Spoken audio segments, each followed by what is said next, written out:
மாதா பிதா குரு தெய்வத்துக்கு வணக்கம். நான் பேசும் என் தாய்மொழி தமிழுக்கு என்னுடைய முதல் வணக்கம். சீக்கிரம் பேசி முடிச்சிடறேன், அவங்ககிட்ட இதை வீணாக்க விரும்பல, நேராக மேட்டருக்கு வந்துடுறேன்.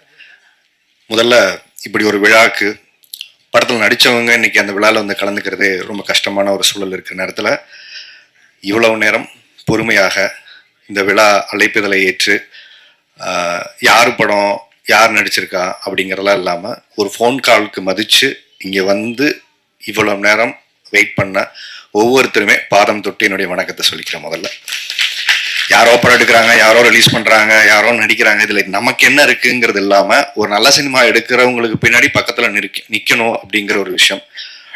தனஞ்சயன் சார் கூட அவருக்கு வேலை இருக்கு, கிளம்புங்க சார் சொன்னாங்க. இல்ல சார், நீங்க தனியா இருப்பீங்க, ஏன்னா எப்பவுமே இந்த கல்யாணத்தப்ப கூட ஒரு மாப்பிள்ளை தோழன் இருப்பாங்க. இதுல 1000 பிரச்சனை இருந்தாலும் அந்த கட்சி படுத்தி கொடுத்துட்டு மனசு ஆறுதல் படுத்திட்டு, நெய் நான் இருக்கேன்டா அமைதியாரு, கல்யாணம்லாம் அப்படிதான் பதட்டமா இருக்கும், சரியா போயிடும் அப்படிங்கிற மாதிரி இந்த ரிலீஸுக்கான ஒரு பதட்டமும் சூழல் இருக்கும்போது ஒரு ஆறுதலாக இல்லைல்ல சேரன் சார் எல்லாரும் போனா கூட நான் இருக்கேன், நீங்க பேசுற வரைக்கும் நான் இருக்கேன்னு சொன்ன உங்களுக்கு என்னுடைய பெரிய நன்றி சொல்லிக்கிறேன் சார்.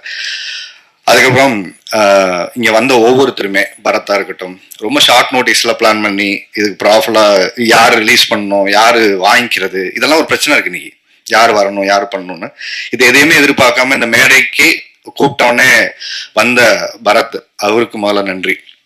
பரத்துக்கு ஒரு சர்ப்ரைஸ் இருக்குன்னு சொன்னேன், அவரை கிளம்பி கொஞ்சம் ஒர்க் இருக்கு, ஹாஸ்பிட்டல் போயிட்டாரு. ஏன்னா அந்த படம் ஃபர்ஸ்ட் பரத் தான் நடிக்கிறதா இருந்தது, அவருக்கு போய் கதை சொல்றதா இருந்துச்சு. அதுக்கப்புறம் அடுத்த கதைக்கு டிஸ்கஷன் போயிட்டு இருக்கு, பரத்தை வச்சு படம் பண்ணலான்னு பேசிட்டு இருந்தாரு. அதான் நான் சொன்னேன், நீங்க வாங்க பிரதர், உங்களுக்கு ஒரு சர்ப்ரைஸ் இருக்குன்னு சொன்னேன். அவருக்கு அதுன்னு தெரியாது, கிளம்பி போயிட்டாரு. ஏன்னா அடுத்து ஒரு 3 படம் பண்றதுக்கு அவர் டிஸ்கஷன் பண்ணிட்டு இருக்காரு. அடுத்ததாக நான் சினிமாவில் இருக்கனா இல்லையான்னு எல்லாருக்கும் ஒரு டவுட்டு. இந்த பிக் பாஸ் போயிட்டு வந்ததுக்கு அப்புறம் கொஞ்சம் ஆளே காணோம், நெஞ்சுக்கு நீதி படம் பண்ணாரு.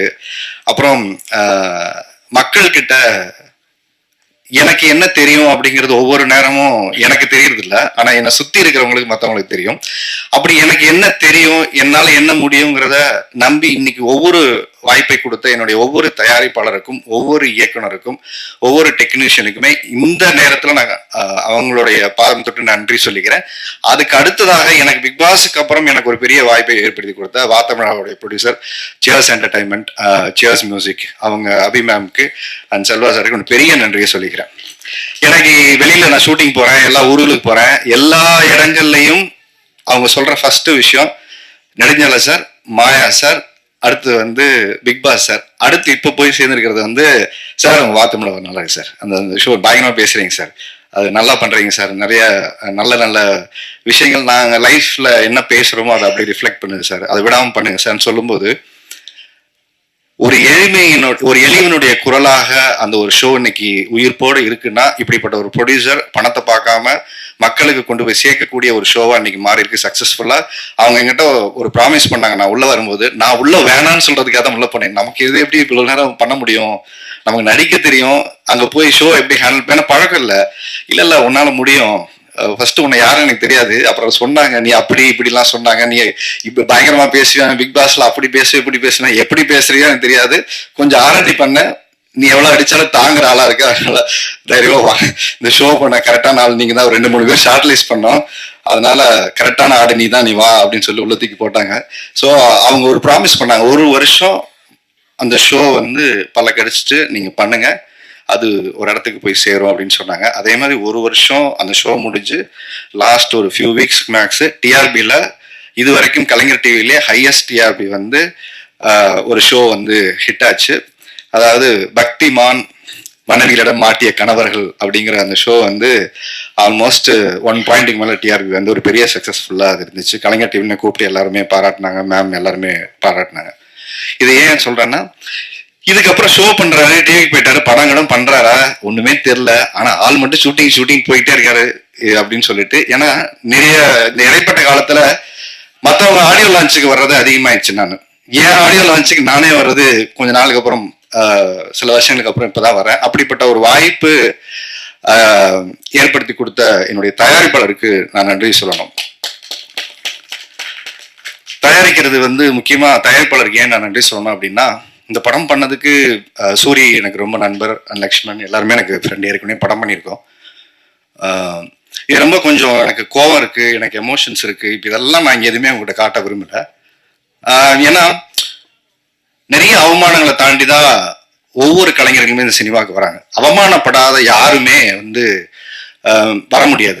இது எனக்கும் அது ஒரு ஒரு தடவை இல்லை, 2 தடவை இல்லை, பலாயிரம் தடவை அந்த விஷயம் நடந்துகிட்டே இருக்கு. திருப்பூர் நடந்துட்டே இருக்கு, இன்னைக்கு நடந்துகிட்டே தான் இருக்கு.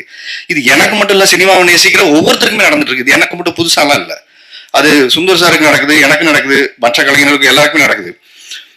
இந்த படம் ஏன் இப்ப சார் கூட சொன்னார் 27 நீங்க போட்டீங்களா சார் அப்படின்னு சொன்னாரு. ஏன்னா சார் படம் பார்த்தாரு, தனஞ்சயன் சார் பார்த்துட்டு ரொம்ப நல்லா வந்திருக்கு. ஒரே ஒரு விஷயம் தான் சொன்னாரு, சின்சியரான ஒரு அட்டெம்ப்ட் இந்த படத்துல தெரியுது. அது ஒரு இயக்குனரா, ஒரு தயாரிப்பாளரா, நடிகரா, டெக்னீஷியனா எல்லாரும் ஒரு சின்சியர் படம் எடுக்கணுங்கிற ஒரு முயற்சி எடுத்திருக்கீங்கன்னு ஒண்ணு இருக்குல்ல, அது போதும் சார். ஏன்னா 150 ரூபா கொடுத்து படம் பார்க்கறவனுக்கு எப்படிப்பட்ட படத்தை கொடுக்கணுங்கிறதா எல்லாரும் கனவோட படம் எடுக்கிறோம், நான் உள்பட எல்லாருமே. ஆனா அதை சாட்டிஸ்ஃபை பண்ற இடத்துல தான் ஃபெயில் ஆகிட்டே இருக்கும். எக்ஸாம் எழுதிக்கிட்டே இருக்கும், ஆனா ஃபெயில் ஆகிட்டே இருக்கும். ஏன்னா நம்ம கொஸ்டின் பேப்பர் தெரிஞ்சுக்கிட்டு தான் ஆன்சர் எழுதணும், யாருக்கும் தெரியுது இல்லை. ஏன்னா அவரை நோக்கி வைக்கப்பட்ட ஒரு கேள்வி. புது ப்ரொடியூசர் ஃபர்ஸ்ட் டைம் ஒரு படம் ஆரம்பிச்சாரு, அந்த படம் பாதியில நின்று போச்சு. அதுக்கப்புறம் சினிமா, அந்த குடும்பம் நம்பி அவரை சினிமாக்கு இங்கே அமுச்சு வச்சிருக்கு. என்கிட்ட சோரியா வந்து சொன்னாரு, சார் உங்களுக்கு ஒரு 20-25 நாள் டேட் இருக்கும், நீங்க வர்றீங்க, நல்லபடியா நடிச்சு கொடுக்குறீங்க, கிளம்பிடுறீங்க. இவ்வளவுதான் சூர்யா சொன்னார் என்கிட்ட. வேற எதுவுமே நீங்க வந்து கதையை கேளுங்க, பிடிச்சதுன்னா சொல்லுங்க, வரீங்க, நடிக்கிறீங்க, கிளம்புறீங்க, இவ்வளவுதான் நான் சொன்னாரு. சூர்யாக்காக சொன்னேன், சூர்யா யார் பண்றாங்க, லக்ஷ்மண் எல்லாமே டீமா பண்றாரு, புது ப்ரொடியூசர் நம்ம நம்பி வந்திருக்காரு பிரதர் அப்படின்னாரு. அதே மாதிரி நாங்க போனோம், நடிச்சோம், வந்தோம், போனோம், நடிச்சோம், வந்தோம். இப்படியே 25 நாள் முடிஞ்சிச்சு. படம் முடிஞ்சது. எடுத்து அந்த படத்தை வந்து பார்த்தாரு, நாங்களும் பார்த்தோம். சின்ன சின்ன விஷயங்கள் பண்ணா நல்லா இருக்குன்னு ஒரு சஜஷன் சொன்னோம். அப்ப அவருக்கு சினிமா தெரியாது. அப்ப அவர் என்ன சொன்னாரு, இல்ல சார் நல்லாதான் இருக்கு, நம்ம பண்ணிடலான்னாரு. அவருக்கு எல்லாருக்கும் ஒரு குழப்பம் இருந்துச்சு, எப்படி அவரை கன்வின்ஸ் பண்றது எங்களுக்கு தெரியல. ஆல்ரெடி காசு செலவு பண்ணிட்டாரு, கொண்டு வந்த காசுலாம் கரைஞ்சு போச்சு. ஏன்னா படமா திருப்பி எடுக்கணுமே, இவங்க எல்லாம் சரியான ஆட்களா இல்ல நம்ம காசை கரைக்கிறதுக்காக ஒரு ஐடியா பண்றாங்களா அப்படின்னு அவருக்கு ஒரு டவுட் இருந்துச்சு. அவருக்கு நான் எப்படி சொல்லி புரிய வைக்கிறேன்னு தெரியல. நேரம் வீட்டுக்கு போனாரு, வீட்டுக்கு போய் படம் காமிச்சாரு. உண்மையாவே இன்னைக்கு நீங்க பார்த்த பாட்டு, நீங்க பார்த்த விஷுவல்ஸ் எல்லாமே ஏற்கனவே எடுத்திருந்தா தான். அதுல கொஞ்சம் நேர்த்தியா இன்னைக்கு எக்ஸ்ட்ரானரியா அந்த படம் பார்த்துட்டு நல்லா இருக்கு அப்படிங்கிற ஒரு இடத்துக்கு இந்த படம் நகர்ந்துருக்குன்னா, இந்த படத்துக்கு முதல் பார்வையாளராக இருந்தது அவங்களுடைய 2 பொண்ணுங்க, அவங்க மனைவி. நீங்க அவங்களுக்கு தான் நன்றி சொல்லணும்.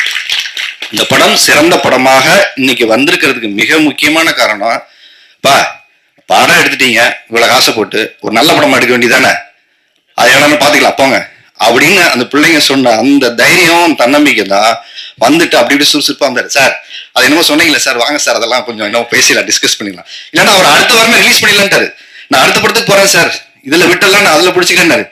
சார் விட்டதை பிடிக்கிறேன் சினிமால அது பின்னாடி துரத்திக்கிட்டே இருக்கிறவங்க தான் இங்க அதிகம். அதனால ஒரு படம் எடுக்கும் போதே சரியா எடுத்து அந்த பேனர் எல்லாத்தையும் முடிவு பண்ணிட்டோம்னா சரியா போயிடும்னு சொன்னா, அன்னைக்கு அவங்க வீட்டுல சொன்ன விஷயத்த எல்லாருமே உட்கார்ந்து கவனிச்சு ஒரு டீமா பண்ணி, நாங்க போடாத சண்டை இல்லை. உண்மையாவே சொல்றேன், சண்டைன்னா ஒரு நல்ல ஹெல்த்தியான டிஸ்கஷன்.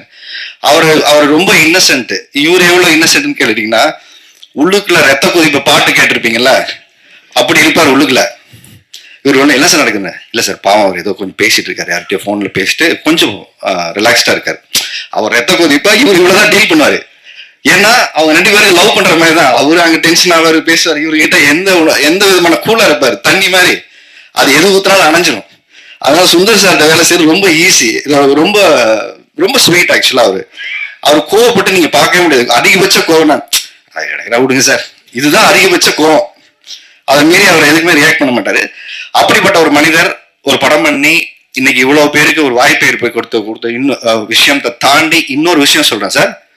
ஒவ்வொரு நாளும் கிளீன் செட்டில்மெண்ட் ஆன் டேட், அன்னைக்கே எனக்கு உள்பட எல்லாருக்கும் சம்பள பாக்கி இல்லாம கொடுத்த ஃபர்ஸ்ட் திருப்பூர்ல இருந்து வந்த ஒரு ப்ரொடியூசர். அவருக்கு கடன் வாங்குறாரு சார். என் ஆபீஸ்ல யாரும் வந்து நிக்க கூடாது சார், நான் கடங்காரன்னு சொல்லக்கூடாது சார், என்னை யாரும் வந்து தப்பா பேசக்கூடாது சார். ஆன் டேட்டுக்கு செட்டில் பண்ணாரு. ஏன்னா சூர்யா சொல்லும் போது ஒரு விஷயம் சொன்னாரு, ஒரு புது ப்ரொடியூசர் படம் பண்ணும்போது நம்ம எப்போ டெக்னீஷியன் சப்போர்ட் பண்ணுவாங்க சார், அன்னைக்கு அவங்களுக்கு பேமெண்ட் கொடுத்துடலாம் சார், 10 நாள் வச்சுக்கிட்டு பண்ணோம்னா அவங்களும் கொடுப்பாங்களோ இல்லையோ நம்பிக்கை இருக்கும். ஏன்னா பெரிய பேனர் மேல நம்பிக்கை இருக்கும். 10 நாள் கழிச்சு பேமெண்ட் போடுவாங்க, 20 நாள் கழிச்சு பேமெண்ட் போடுவாங்க. ஆனா மனோ கிரியேஷன்ஸ் நம்பி இன்னைக்கு எல்லா டெக்னீஷியனுக்கும் வந்து வேலை செய்வோம் சார். நான் உள்பட சம்பளம் கொடுக்கலன்னா கூட வந்து வேலை செய்வோம். ஏன்னா அடுத்தவங்க காசு நம்ம காசு மாதிரி நினைச்சு வேலை செய்யக்கூடிய ஒரு ப்ரொடியூசர். அவங்க காசு நமக்கு எதுக்கு சார், கொடுத்துருவோம் சார், அப்புறமா பேசுவோம் சார். ஆனா சில நேரங்களில் கராரா பேசுவாரு. கண்டிஷன் அப்படிதான், வீட்டுல பொண்டாட்டி எப்படியோ அப்படிதான் அவரும் எங்க கிட்ட பொண்டாட்டில நடந்துப்பாரு. சில நேரம் கொஞ்சம் கோமா பேசுவாரு, அப்புறம் லவ் பண்ணுவாரு, அப்படி சாப்பாடை போட்டு அள்ளி திணிச்சிருவாரு. நம்மளால ஒண்ணும் முடியாது. அதனால ஒரு அன்பான ராட்சசன்னு சொல்லலாம், ராட்சசின்னு சொல்ல முடியாது, ஒரு ஆண். அதனால ஒரு அன்பான ராஜேஷன் அவரு. சினிமாவுக்கு இப்படிப்பட்ட ப்ரொடியூசர் கிடைச்சதுல ரொம்ப சந்தோஷம். ரொம்ப அடமெண்டா நானு, டைரக்டர் லக்ஷ்மண், நான் நிறைய டார்ச்சர் பண்ணியிருக்கோம் அவரை. ஒரே விஷயம் தான் சொன்னேன், இன்ன வரைக்கும் நான் சொல்லிட்டு இருக்க ஒரே விஷயம், ஏன் அவரோட நான் நிக்கிறேன் இந்த ஆடியோ லான்ச்ல ரிலீஸ்க்கு அப்புறம் எப்பனாலும் அவரோட நண்பரை நான் சம்பாதிச்சிருக்க விஷயம் என்னன்னா, சினிமாவுக்கு ஒரு நல்ல ப்ரொடியூசர் வந்தாரு, அவரை சரியா வழி நடத்தணும், சரியா அந்த ஒரு நல்ல படம் பண்ணுச்சுங்கிற சந்தோஷத்தோட ஒரு மனுஷன் வெளில போகணும். தப்பா ஒரு படம் பண்ணோம், தப்பா கைட் பண்ணோம், காசை வந்து தப்பா மிஸ்யூஸ் பண்ணோம்னு இல்லாம இந்த குழுவை பொறுத்த வரைக்கும் எல்லாமே ஒரு சரியான முயற்சியா எடுத்து, தரன் வந்து எல்லாமே வந்து கூடுதல் செலவு இருந்தாலும் இந்த படத்துக்கு பரவாயில்ல சார். இதுக்கு அதனாலதான் இப்ப சார் சொன்ன ஸ்கேலுக்கு இந்த படம் மாறினதுக்கான காரணம் என்னன்னா, அடுத்து 25 நாள் நம்ம ஷூட் பண்ணிருக்கோம். ஸோ இந்த படம் ஒரு 45 நாள் 48 நாள் ஒரு பெரிய படத்துக்கான செலவை இன்னைக்கு இந்த படம் பண்ணி இந்த நம்பிக்கையோட வந்திருக்கு. அடுத்து அவர்கிட்ட வச்ச ஒரு கேள்வி, ஆரியை நம்பி எதுக்கு இவ்வளவு காசு போட்டு படம் எடுக்கிறீங்க? அவர் வந்து பிக் பாஸ் போயிருக்காரு, அவர் ஆல்ரெடி படம் பண்ணி அவர் பல வருஷம் ஆச்சு. அவர் தேட்டருக்கு வந்து அவருக்கு என்ன பிசினஸ் இருக்கு, இப்ப என்ன பெரிய குறை, மண்டை குழம்பு போய் தர்றாங்க, எனக்கு எவ்வளவு பிசினஸ் இருக்குன்னு யாருக்குமே தெரியல, எனக்குமே தெரியல. அதாவது ஓடலைன்னு சொல்லி ஒரு நம்பரை சொல்லலாம், ஓடி இருந்தா ஓடி இருக்குன்னு சொல்லி ஒரு நம்பரை சொல்லலாம். ரெண்டுமே சொல்ல முடியாத ஒரு நம்பர் இருக்கும்போது அவரு சொன்ன ஒரு விஷயம், டிஸ்ட்ரிபியூட்டர் கிட்ட அவர் வந்து பேசிட்டு இருந்தாரு. அவர் சொன்ன விஷயம், சார் இந்த பக்கம் மைனஸ்லயும் இல்லை, இந்த பக்கம் பிளஸ்லயும் இல்லை, நான் சேஃபா இருங்க சார். ஏன்னா ஜீரோக்கு பக்கத்துல எத்தனை நம்பர் வேணா போடலாம் சார், ஆனா மைனஸ்ல போயிட்டா திருப்பி எடுத்துட்டு வர்றது கஷ்டம் சார். யாருக்கும் அறிமுகம் இல்லாத ஒரு முகத்தை நான் எடுத்துட்டு வரல. ஆனா இந்த படம் மூலியமாக நான் எப்படி, நீங்க நெடுஞ்சாலை ஒரு படம் பெரிய வீட்டுக்கு கொண்டு போய் சேர்த்துச்சு, எப்படி மாயா அவங்களுக்கு ஒரு அங்கீகாரத்தை ஏற்படுத்தி கொடுத்துச்சு, அப்புறம் நாகேஸ்வரியம், ஒவ்வொரு படங்களும் ஒவ்வொரு அங்கீகாரத்தை ஏற்படுத்தி கொடுக்குதோ, இன்றைக்கு வெற்றி அடைஞ்ச ஹீரோக்கள் நிறைய பேர் இருக்காங்க, பிசினஸ் உள்ள ஹீரோக்கள். அவர் சொன்ன விஷயம், அவர்கிட்ட சொன்ன விஷயம், வெற்றி அடைஞ்ச ஹீரோக்கள் பல பேர் இருக்காங்க. இன்னொன்னு அடுத்த கட்ட நகர்வை நோக்கி நகரக்கூடிய ஹீரோக்கள் இருக்காங்க. இந்த ரெண்டு பேருக்கு இடையில போராடக்கூடிய பல நல்ல ஹீரோக்கள் இந்த சினிமாவில் இருக்காங்க சார். அவங்களுக்கான வாய்ப்புங்கிறது வந்து இங்க யாரோ ஒருத்தர் ஏற்படுத்தி கொடுத்துதான் சார் எல்லாருக்கும் நடந்திருக்கு. ஏன்னா அவருக்கு இவ்வளவு புரிதல் இருக்குன்னு எனக்குமே தெரியல சார். ரஜினியை ஃபர்ஸ்ட் படம் பண்ணும்போது யாருக்கும் தெரியாதுல்ல சார். இன்னைக்கு நமக்கு ரஜினி சார், இன்னைக்கு விஜய் சார், இன்னைக்கு அஜித் சார், யாரு எப்ப மாறுவாங்கன்னு யாருக்குமே தெரியாது சார். ஒரு படம் தான் அவங்க வாழ்க்கையை மாத்திருக்கு சார். காந்தாராங்கிற ஒரு படம் கன்னடத்துல இருந்து இன்னைக்கு வந்ததுக்கு அப்புறம் அந்த ஹீரோ நமக்கு யாருக்குமே தெரியாதுல்ல சார்.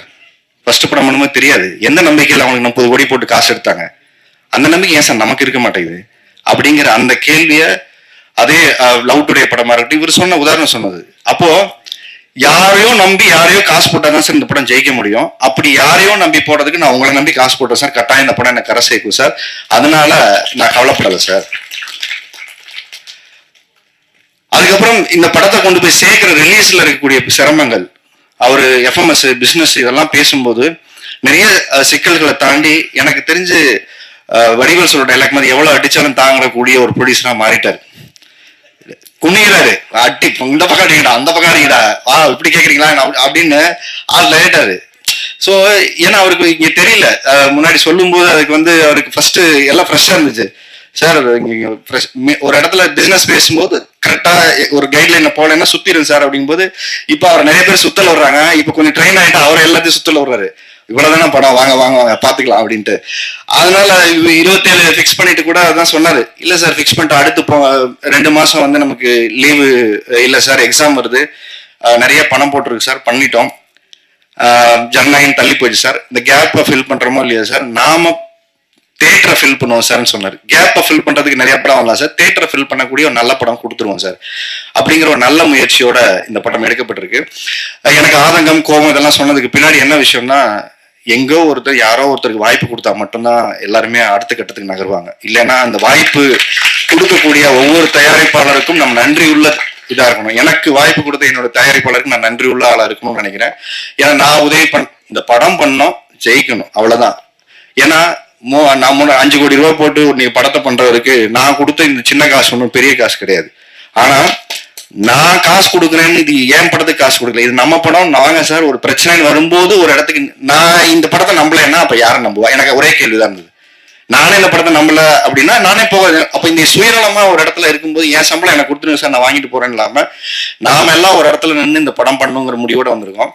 அதுக்கப்புறம் ஒரே விஷயம் சார், இன்னொரு விஷயம் சொன்னாங்க, அது ரொம்ப ஹர்ட்டிங்கா இருந்துச்சு எனக்கு வந்து. ஏன்னா எனக்கு இது சினிமா வரும்போது சொன்னாங்க, இந்த மூஞ்சியெல்லாம் யார் பாப்பா அப்படின்னு சொல்லி ஒரு விஷயம் சொன்னாங்க. அதுக்கப்புறம் இந்த மூஞ்சியை நம்ம ஒரு இடத்துக்கு போராடி வர வேண்டியது இது எல்லாரும் நடக்க வச்சு. ஆனா இப்ப சொன்ன விஷயம் சார், அவர் பிக் பாஸ்க்கு வந்தாரு, 11 கோடி ஓட்டு போட்டாங்க, அவருக்கு எந்த மக்கள் வந்து தியேட்டருக்கு ஓப்பனிங் வரும் எப்படி பார்ப்பாங்க அப்படிங்கிற ஒரு கேள்வி எல்லாரும் கேட்குறாங்க சார் அப்படின்னு ஒரு விஷயம் சொன்னாங்க. நான் அவங்களுக்கெல்லாம் ஒரே பதில் தான் இப்போ நான் சொல்ற வேண்டிய விஷயமா நான் பதில் சொல்றேன். நான் பிக் பாஸ்குள்ள போகும்போது எனக்கு இத்தனை பேர் ஓட்டு போடுவாங்க, எனக்கு இவ்வளவு பேர் சப்போர்ட் பண்ணுவாங்க, எனக்கு இவ்வளவு பெரிய ஆதரவு இருக்கும், எதுவுமே எனக்கு தெரியாது. எதுவுமே எனக்கு தெரியாது. நான் சினிமாவுக்கு வந்த காலத்துல இருந்து என் பாக்கெட்ல எவ்வளவு இருக்கோ 10 ரூபாய் இருக்குன்னா என் குடும்பத்துக்கான தேவைக்கு போக 1 ரூபாயோ 4 செலவு பண்ண அந்த மக்களுக்கும் இந்த சமுதாயத்துக்கும் செலவு பண்ணுங்கிற என்னோட எண்ணங்கள் அன்னையிலிருந்து இன்னைக்கு வரைக்கும் மாறல. கோடிக்கணக்கில் சம்பாதிச்சதுக்கு அப்புறம் இந்த சமூகத்துக்கு செய்வோம்னு நினைக்கல. அன்னைக்கு காசு இல்லாத போதும் போராட்டத்துல போய் உட்கார்ந்தோம், சமூகத்துக்கு வேலை செஞ்சோம். அப்போ இன்னைக்கு நம்ம உள்ள போகும்போது எனக்கு அன்னைக்கு நான் என்னுடைய வேலைய நான் செய்யறேன், அது சரியா இருந்தா எனக்கு சப்போர்ட் பண்ணுங்க, இல்லையா எதை சரி பண்ணிக்கலாம்னு சொல்லுங்க, திருத்திக்கணும். அவ்வளவுதான் எல்லாருக்கும் வாய்ப்பு.